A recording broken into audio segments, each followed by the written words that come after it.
Hello and welcome to online study best plus. मैं हूं अमित कुमार शुक्ला। ठीक है, हम लोग आज अपने एडमिनिस्ट्रेटिव थिंकर में तीसरे थिंकर की बात करेंगे, मैरी पार्कर फॉलेट। और जो मैरी पार्कर फॉलेट की थ्योरी है इसका नाम है कॉन्फ्लिक्ट रिजोल्यूशन थ्योरी या संघर्ष का समाधान। इस संघर्ष के जो संघर्ष होता है उसका समाधान कैसे किया जाए, इसी का बेसिकली आंसर फाइंड आउट करने का प्रयास करती है मैरी पार्कर फॉलेट। अब आप ये देखोगे कि ये थिंकर जो है ये कितनी वर्साटाइल है। आज का जो MIT है, मैसाचुसेट्स इंस्टीट्यूट ऑफ टेक्नोलॉजी, वहाँ से इन्होंने इंजीनियरिंग की पढ़ाई की और इंजीनियरिंग की पढ़ाई करने के बावजूद जो इन्होंने अपने सिद्धांत दिए वो दिए मैनेजमेंट पे। गुलिक एवं उर्विक जो थिंकर हैं वो इनके सिद्धांतों को मैनेजमेंट के बेस्ट इस्टेब्लिश्ड प्रिंसिपल्स मानते हैं, ये गोल्डन प्रिंसिपल्स मानते हैं। तो यही इनकी वर्सैटिलिटी है कि इंजीनियरिंग से पढ़ाई करने के बाद वो उस समय जब इंजीनियरिंग और इकोनॉमिक्स मैनेजमेंट पे बहुत कम महिलाएं पढ़ा लिखा करती थी, उस समय मैरी पार्कर फॉलेट ने नन अदर देन MIT से इंजीनियरिंग की पढ़ाई की, लेकिन अपने जो विचार दिए वो मैनेजमेंट पे दिए। और जो विचार दिया वो आज भी बहुत प्रासंगिक है कि जो संघर्ष होता है वो संघर्ष का समाधान कैसे होता है। तो देखिए, संघर्ष क्या है कि जब भी कोई एक व्यक्ति कोई बात बोलेगा और दूसरा व्यक्ति उसको काउंटर करता है तो उसी को हम लोग संघर्ष बोल देते हैं। उन्होंने कहा संघर्ष कुछ और नहीं, विचारों की भिन्नता मात्र है। तो इसमें बुरा कुछ भी नहीं है। अगर संघर्ष है तो इसका, अगर कोई मैनेजर अच्छा है तो इसका यूज वो अपने ऑर्गेनाइजेशन में उसी तरह से कर सकता है जैसे आपने देखा होगा कि मशीन में अगर बिल्कुल घर्षण नहीं होगा तो मशीन नहीं चल पाएगी। तो मशीन में जब दो पुर्जे आपस में एक दूसरे से रगड़ खाते हैं तो उनमें भी क्या हो रहा है, संघर्ष हो रहा है। तो मशीन के जो पुर्जे रगड़ खाते हैं उसमें जो संघर्ष होता है, फ्रिक्शन होता है, उसी फ्रिक्शन का यूज जो अच्छा इंजीनियर होता है वो मशीन को चलाने में करता है। तो जिस तरह मशीन के पुर्जों में जो संघर्ष होता है, जो फ्रिक्शन होता है, उसका यूज एक जो एफिशिएंट इंजीनियर है वो मशीन को चलाने में करता है, उसी तरह अगर कोई मैनेजर अच्छा है तो अपने संगठन में जो कार्मिक हैं उनके जो संघर्ष हैं, जो विचारों का द्वंद्व है, उसका प्रयोग वो संगठन को अच्छे ढंग से चलाने के लिए कर सकता है। इसलिए संघर्ष कोई बुरी चीज़ नहीं है, ये डिपेंड करता है मैनेजर जो है उसे अच्छे से यूज कर पाता है कि नहीं। तो कौन से वो तरीके हैं जो जिससे संघर्ष का समाधान हो सकता है। तो इनकी जो थ्योरी है उसको हम लोग बोलते हैं कॉन्फ्लिक्ट रिजोल्यूशन थ्योरी।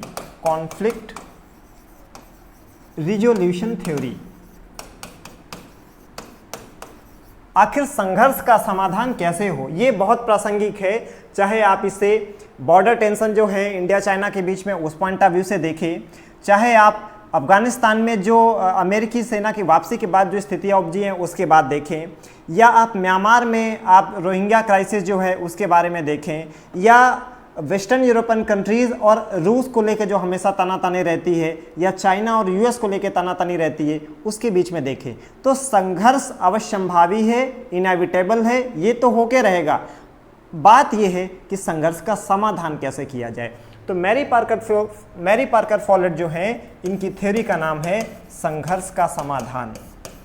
तो मैंने अभी आपको बताया कि संघर्ष कोई बुरी चीज़ नहीं है, ये डिपेंड करता है कि जो मैनेजर है वो इस द्वंद्व को, जो कॉन्फ्लिक्ट ऑफ आइडियाज़ है, उनको वो कैसे एड्रेस करता है। मैरी पार्कर फॉलेट कहती हैं कि किसी भी कॉन्फ्लिक्ट को रिजॉल्व करने के लिए 3 मेथड हो सकते हैं। जैसे कोई कॉन्फ्लिक्ट हुआ तो किसी भी कॉन्फ्लिक्ट को अगर आपको रिजॉल्व करना है तो उसके 3 मेथड हो सकते हैं। पहला मेथड क्या है? पहला मेथड है डोमिनेंस। डोमिनेंस जिसे हम लोग कहते हैं प्रभुत्व।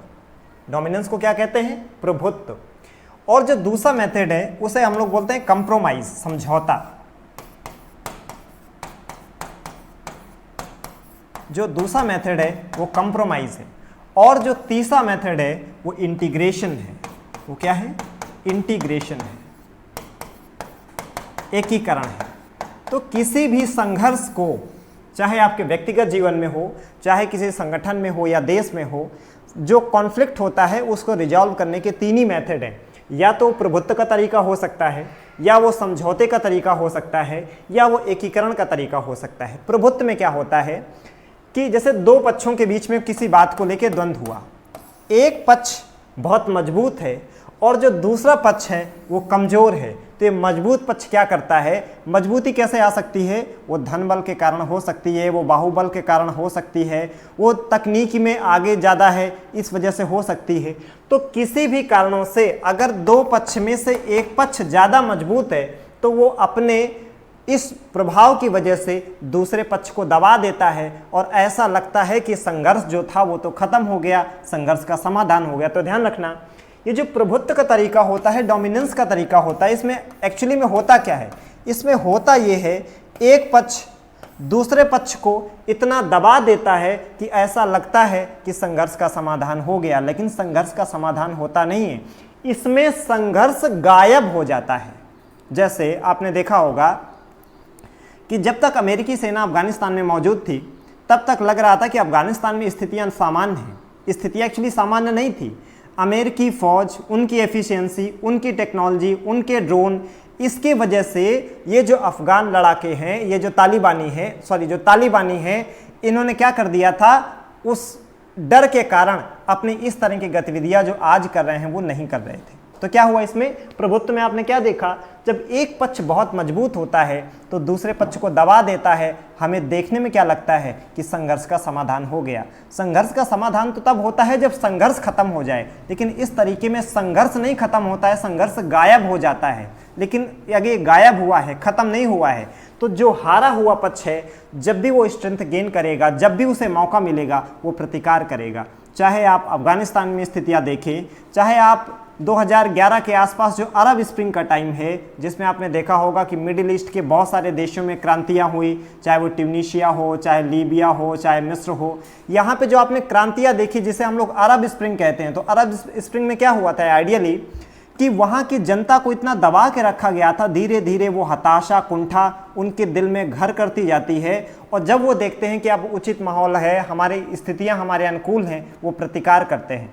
तो मैरी पार्कर फॉलेट कहती हैं कि कॉन्फ्लिक्ट को रिजॉल्व करने के 3 जो तरीके हैं, उसमें जो डोमिनेंस है ये सबसे ज़्यादा प्रैक्टिस किया जाता है, लेकिन ये सबसे अच्छा नहीं है, क्योंकि इसमें जो कॉन्फ्लिक्ट का रिजोल्यूशन होता है वो एक्चुअली में हो ही नहीं पाता, बल्कि जो कॉन्फ्लिक्ट होता है वो डिसअपियर हो जाता है, वो लैप्स हो जाता है, लेकिन वो रिजॉल्व नहीं होता है। क्यों? ये जो डोमिनेंस होता है ये किसके कारण होता है? ये पैनिक के कारण होता है। एक पक्ष दूसरे पक्ष से दहशत खाता है, ये पावर के कारण होता है। एक पक्ष ज्यादा पावरफुल होता है, दूसरे पक्ष को दबा देता है। ये लैक ऑफ ऑप्शन के कारण होता है कि जब आपके पास कोई ऑप्शन नहीं होता है तो सामने वाला जो भी कुछ कहता है आप उसको मान ले जाते हैं। यानी ये हमारे पास जब अवसर नहीं होते हैं, कोई ऑप्शन विकल्प अवेलेबल नहीं होता है, तब होता है। तो कहती हैं यद्यपि जो डोमिनेंस का तरीका है ये सबसे ज़्यादा प्रैक्टिस किया जाता है, लेकिन इसमें जो टूल यूज होते हैं इसमें भय, बल, दहशत या विकल्पों का अभाव, जिसकी वजह से जिसकी वजह से जो संघर्ष है वो गायब हो गया है, सॉल्व नहीं हुआ है। और जैसे ही मौका मिलेगा, जो हारा हुआ पक्ष है जब भी शक्ति अर्जित करेगा वो उखाड़ फेंकेगा सत्ताओं को। जैसे आपने ट्यूनीशिया की क्रांति देखी, जैसे आपने लीबिया की क्रांति देखी, या आपने मिडिल ईस्ट में और भी इस तरह की घटनाएं देखी होंगी, जहां पर लोगों को जिनको दबा के रखा गया था, मौका आने पर उन्होंने सत्ताओं को चुनौती दी और सत्ताओं को उखाड़ फेंका। तो वो कह रही है कि ये तरीका बहुत अच्छा नहीं है। फिर जो दूसरा मेथड आता है जिसे वो कहते हैं कि कॉन्फ्लिक्ट को रिजॉल्व करने का एक तरीका है समझौता। समझौता बेस्ट नहीं है लेकिन बेटर है। क्यों? इसमें किसी को डर या भय नहीं दिखाया जाता है। तो इसमें क्या होता है, दो पक्ष अपने कुछ हितों को त्यागते हैं। तो इसमें क्या होता है, जैसे इसमें दो पक्ष है तो अपने कुछ हितों को वो त्यागेगा, है कि नहीं। अब मान लेते हैं कि ये है पार्टी सपा, थोड़ी देर के लिए मान लें, और ये पार्टी है बसपा, बीएसपी है।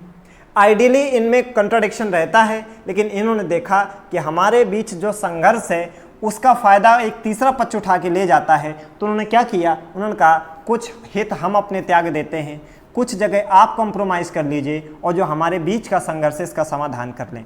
तो ये प्रभुत्व से अच्छा है, क्योंकि इसमें कहीं भी डर, भय, दहशत का यूज नहीं होता। इसमें होता क्या है, दोनों पार्टी अपने कुछ हितों को त्याग के एक कॉमन मिनिमम प्रोग्राम, ये क्या है, कॉमन मिनिमम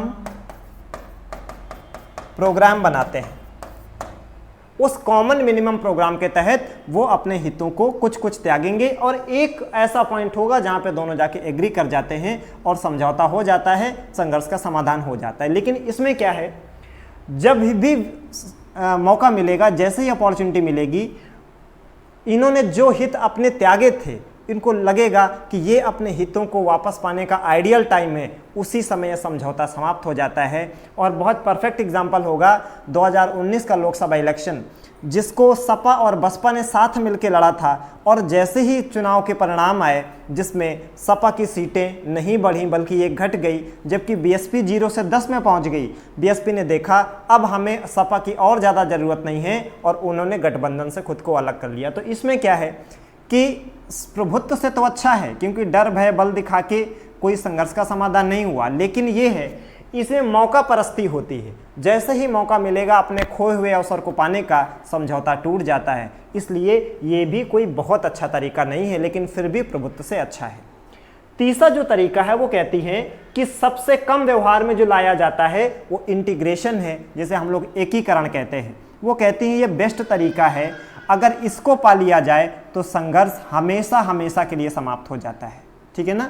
लेकिन ये पाया कैसे जा सकता है, इसके लिए कुछ वो आइडिया देती है। क्या है कि इंटीग्रेशन के लिए आपको क्या करना होगा। इंटीग्रेशन के लिए कुछ आपको स्टेप्स फॉलो करने होंगे।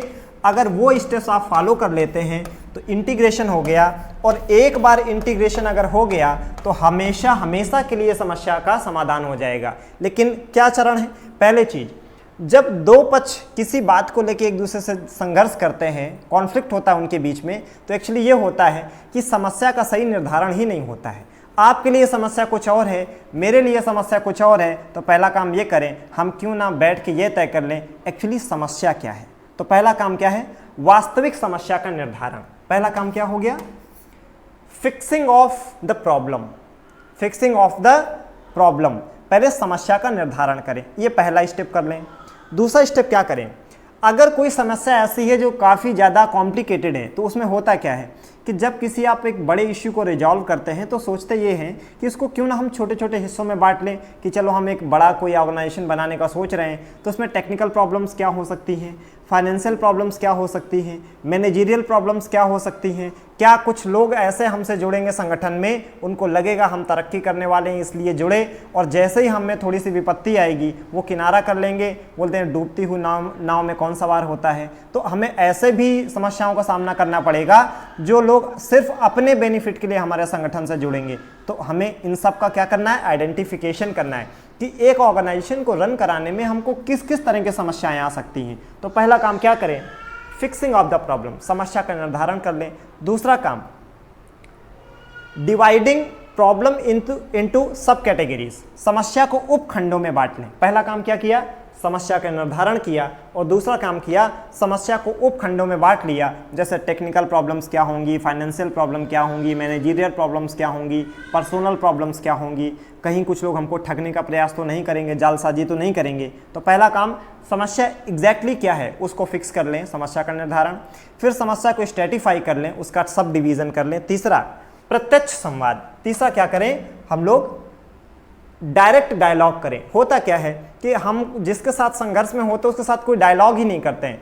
आप जिसके साथ संघर्ष में हैं अगर उससे मिल बैठ के बात करेंगे तो कोई ना कोई समाधान निकलेगा ही। आपने सुना होगा, हमारे बूढ़े बुजुर्ग कहते हैं कि अरे आप बात तो करिए, हर समस्या का समाधान बातचीत से ही निकलता है। तो अगर कोई भी संघर्ष है, जिसके साथ संघर्ष है, आप उसके साथ बैठ के बात तो करिए, कोई ना कोई रास्ता जरूर निकलेगा। तो जो तीसरा जो पहलू हो गया वो है डायरेक्ट डायलॉग, प्रत्यक्ष संवाद करिए, किसी बिचौलिए मीडिएटर को बीच में ना रखिए। तीसरा तरीका हो गया। चौथा, साइक्लिकल बिहेवियर। चौथा क्या है, साइक्लिकल बिहेवियर यानी चक्रीय व्यवहार। जो चौथा है वो क्या है, साइक्लिकल बिहेवियर या चक्रीय व्यवहार। ये चक्रीय व्यवहार क्या होता है, चक्रीय व्यवहार मतलब होता है हम एक दूसरे की समस्या को एक दूसरे के नज़रिए से देखें। जैसे आपने एक बॉलीवुड का बहुत प्रसिद्ध गाना है, इसमें बहुत सटीक बैठता है, मेरी नज़र से देखो तो यार नज़र वो आए। मे भी आपके लिए वो एक लड़की है, लेकिन मेरी नज़र से देखेंगे तो उसमें ज़िंदगी नज़र आएगी। तो जो नायक है वो नायिका को लड़की ना कह के कहता है ज़िंदगी, और जो नायक नहीं है, आम लड़का है, उसके लिए वो महज नायिका क्या है, एक लड़की है। तो आपने गाना बहुत सुना होगा, भोली सी सूरत आंखों में मस्ती, दूर खड़ी शर्माए, मेरी नज़र से देखो तो यार नज़र वो आए। मतलब नज़रिया बहुत मायने रखता है कि आप चीज़ों को कैसे देख रहे हैं, ठीक है ना। तो साइक्लिकल बिहेवियर में क्या होता है, हम एक दूसरे की जगह खुद को रख के फिर समस्या को देखें तो शायद वो पहलू भी हमें दिख जाएगा जो अदरवाइज नहीं दिखता है। ये चौथा हो गया। फिर जब इन सारे स्टेप्स को हम फॉलो कर लेते हैं, फिर आता है सर्वमान्य विकल्प की ओर, reaching towards the everyone's accepted option.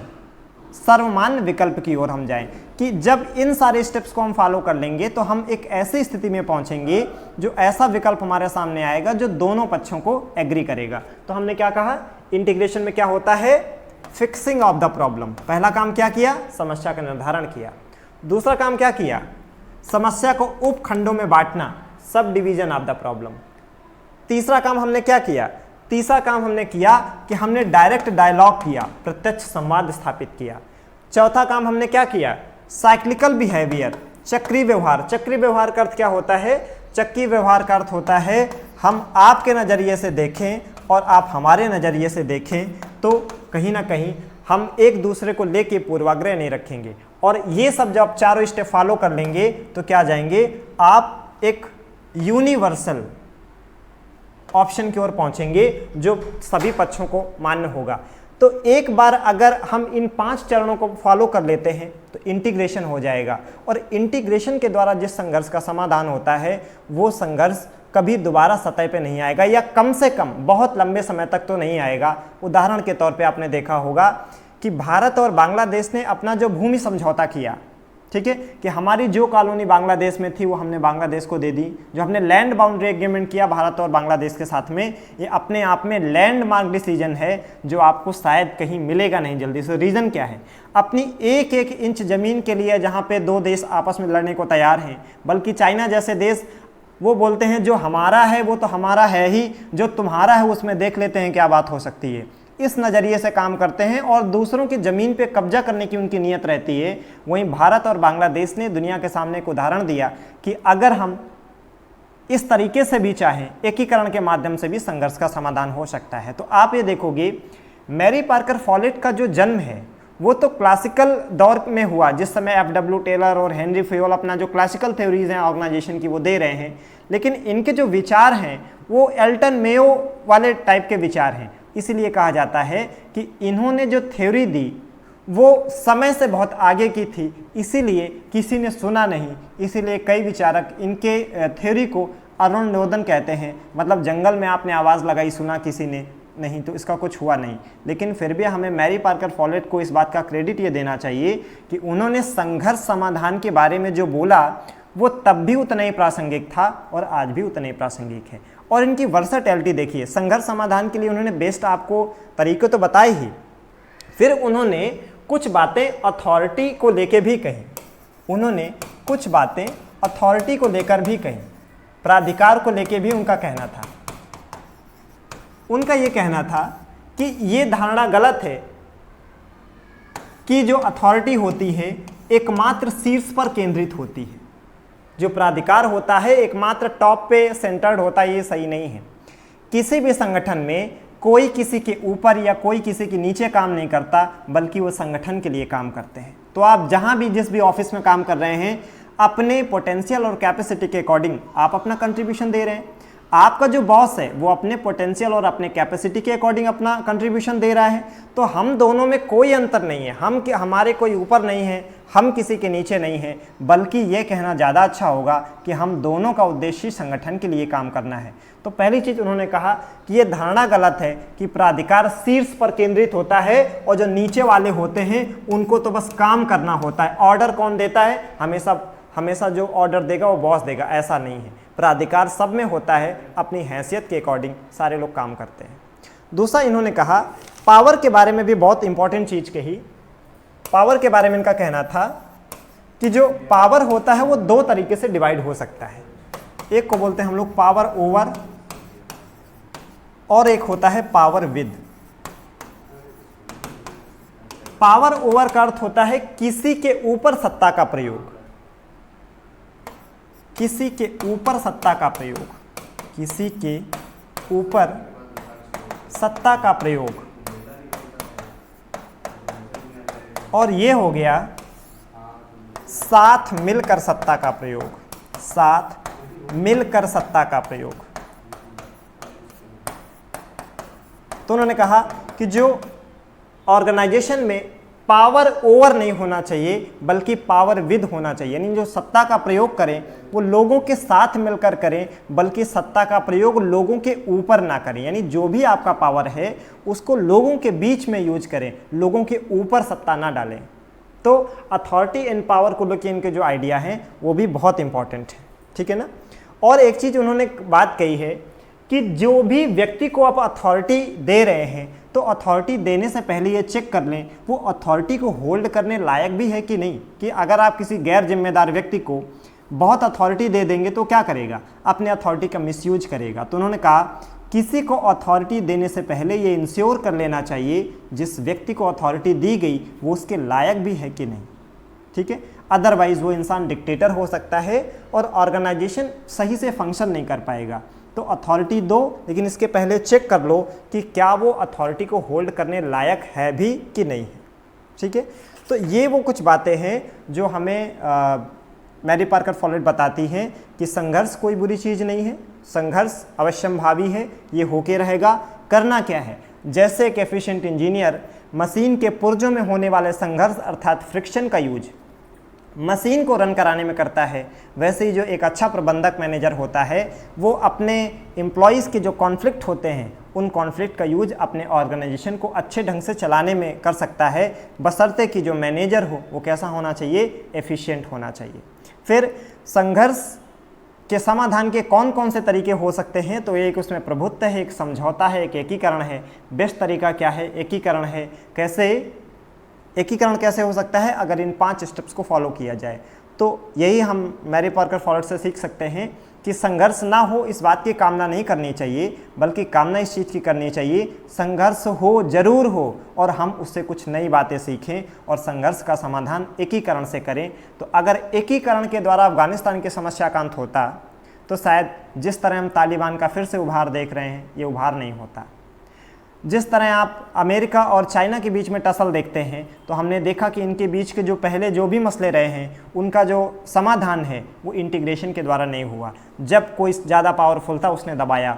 जो हम चाइना और जापान के बीच आज संघर्ष देखते हैं उसमें ये देखा गया कि जब जापान बहुत पावरफुल हुआ करता था और चाइना उतना पावरफुल नहीं था, जापान ने बहुत बार चाइना को पीटा है और बहुत अपमानजनक शर्तें उससे मनवाई हैं।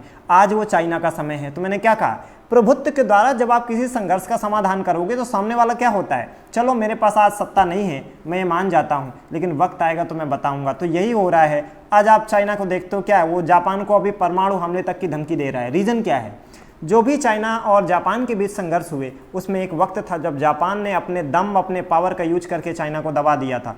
आज चाइना वही घमंड दिखा रहा है। इसलिए ऐसे बहुत सारे उदाहरण भरे पड़े हैं जहाँ से हमको ये सीखना है कि संघर्ष समाज है तो होगा ही होगा, ये संभव नहीं कि संघर्ष ना हो। हम सीख क्या सकते हैं, संघर्ष हो इट्स ओके, संघर्ष से हमें सीखना भी है, ये भी ध्यान रखें, लेकिन संघर्ष का समाधान एकीकरण से हो। यही से हम लोग मैरी पार्कर फॉलेट के बारे में पढ़ लिए। हम जो नए थिंकर्स के बारे में बात करेंगे कि एक अच्छा डिसीजन क्या होता है, कोई व्यक्ति डिसीजन जो भी लेता है वो डिसीजन क्यों लेता है, कोई डिसीजन अच्छा होता है या बुरा होता है, किसी व्यक्ति को कोई डिसीजन लेने के लिए कौन से फैक्टर्स प्रभावित करते हैं, ये सब जानने और समझने के लिए हम लोग हर्बर्ट साइमन की डिसीजन मेकिंग थ्योरी को पढ़ेंगे। I hope Mary Parker Follett के से संबंधित जो भी सवाल आपके आज तक एग्ज़ाम में पूछे गए हैं उनको बहुत ईजिली आप सॉल्व कर पाएंगे। अगर आप ये वीडियो से आपको बेनिफिट हो रहा है, आप मुझसे पब्लिक एडमिनिस्ट्रेशन ऑप्शनल पढ़ना चाहते हैं, राइट, तो आप मेरे इस नंबर पे कांटेक्ट कर सकते हैं कॉल या व्हाट्सएप करके,